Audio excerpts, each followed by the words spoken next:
રાજકોટમાં જે દુર્ઘટના ઘટી તે તમામ સદગતોને લાલ બાપુની શ્રદ્ધાંજલિ। રાજકોટમાં જે દુર્ઘટના બની તેમાં તમામ સદગત આત્માને શાંતિ મળે એવી શ્રી લાલ બાપુની શ્રદ્ધાંજલિ। રાજકોટમાં તારીખ 27/5/2024 રાજકોટમાં જે દુર્ઘટના બની તે તમામ દિવ્ય આત્માને શાંતિ અને સદગતિ મળે તે નિમિત્તે ગાયત્રી આશ્રમ ગથેધડના શ્રી લાલ બાપુ 24,000 ગાયત્રી મંત્ર કરી દિવ્ય આત્માને શાંતિ માટે અનુષ્ઠાન અર્પણ કરશે।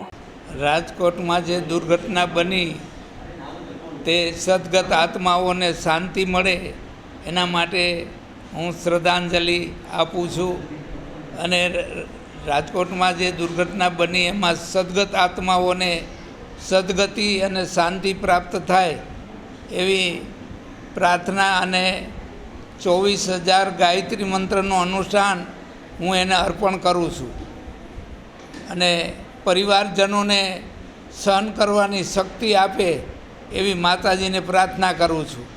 જય માતાજી।